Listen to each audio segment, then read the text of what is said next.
Try natin yung paatras.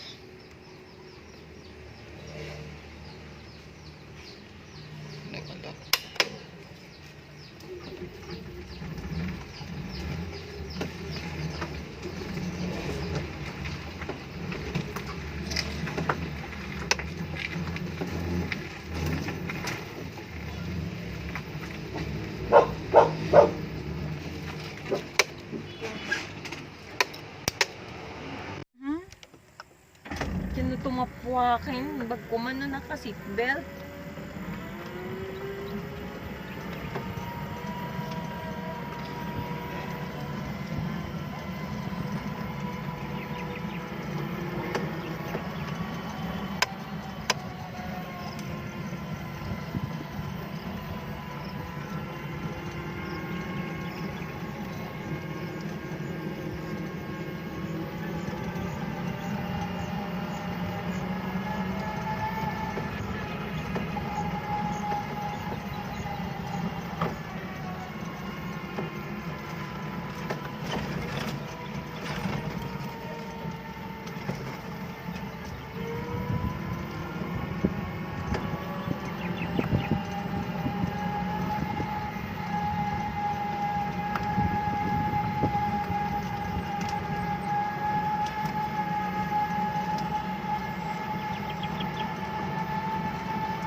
Maulap ngayon tita, no?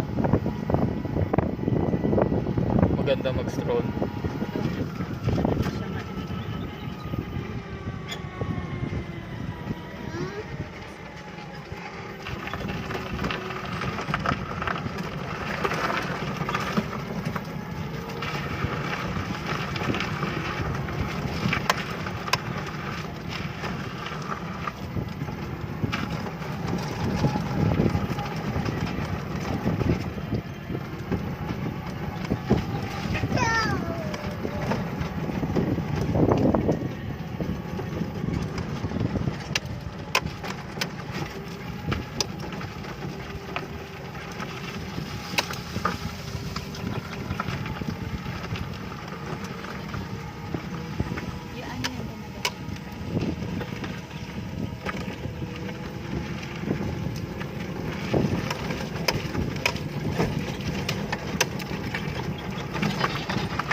Medyo maalog lang tong e-bike.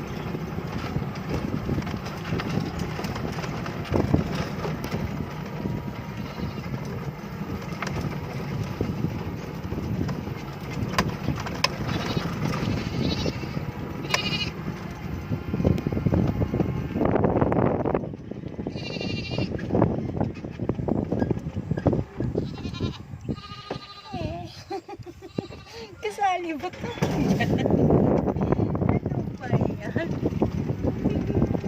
Ganda ng daan, ah.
Top speed 31.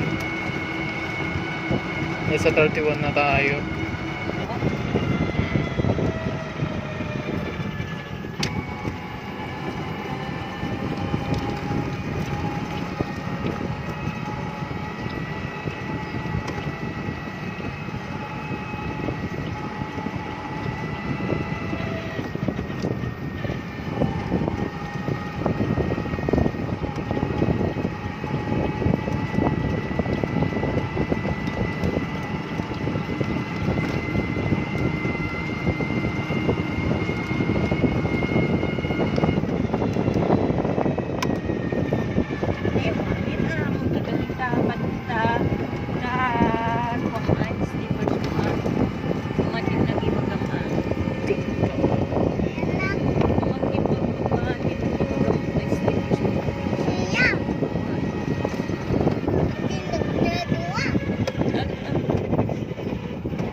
Solid tong e-bike na to.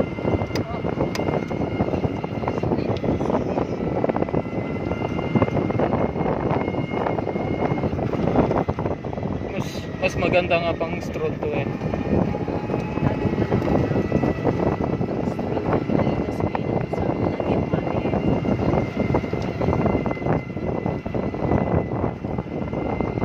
Mas tipid pa.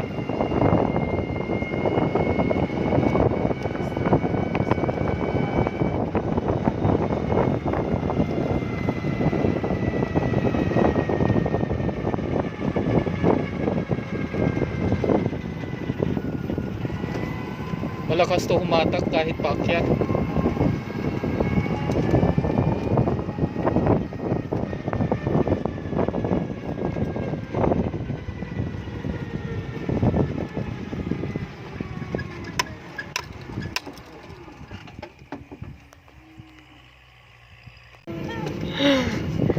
Ganda oh.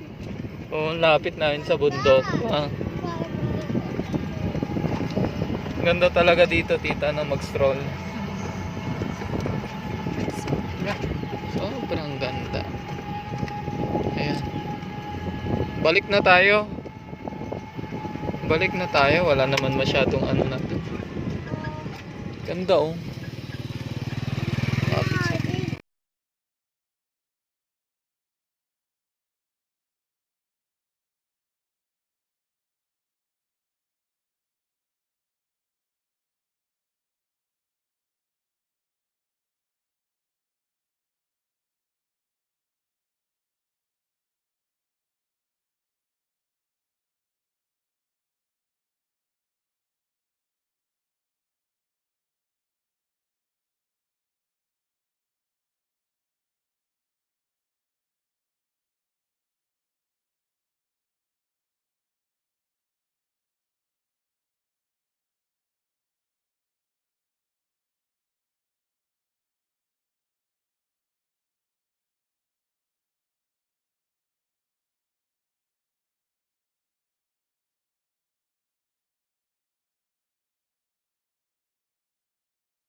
Ayan, pabalik na kami. Ang ganda ng tanawin. Ang ganda yung mga bundok tita, no? Malakas sumatak to, guys. Solid na solid.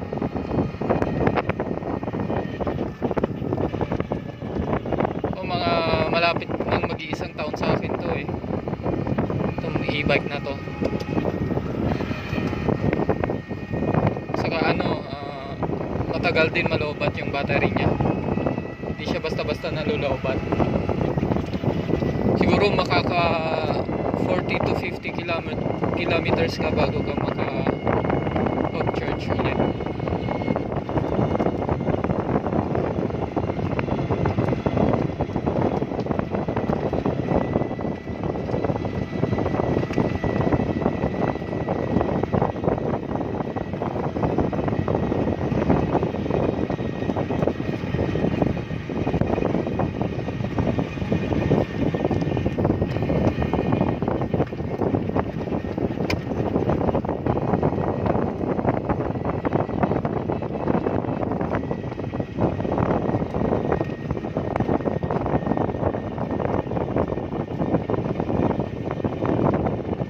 Ganda ng tanawin, no?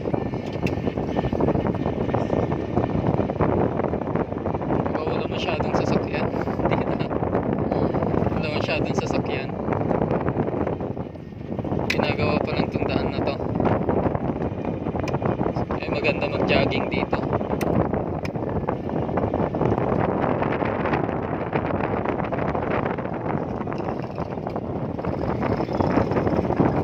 Ito yung daan, no? Hindi. Dito? Up.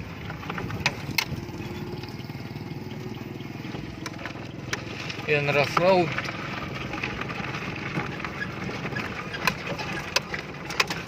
Medyo daan-daan kasi maalog. Ayun, maalog.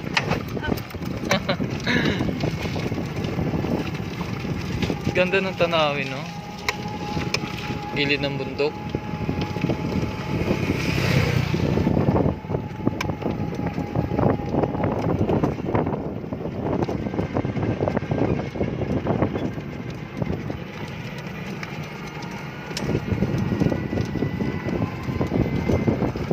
Oops.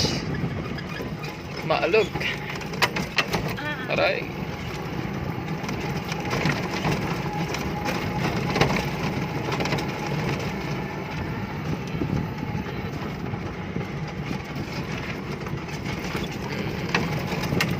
Hello, paakyat. Ayan.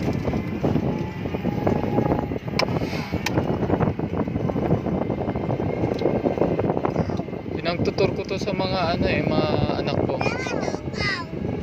Ayan.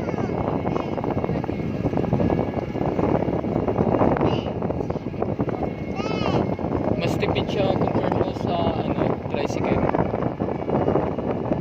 Kasi nga gina-charge lang.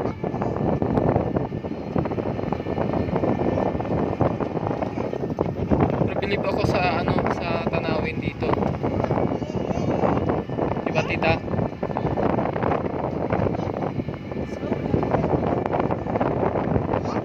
Oh, sobrang ganda ng Ilocos.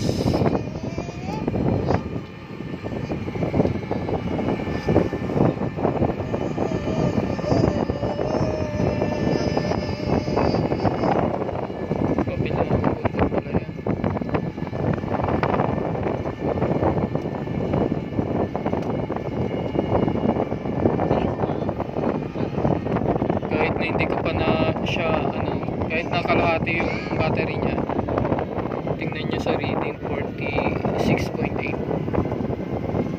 nakakalayo pa rin kami.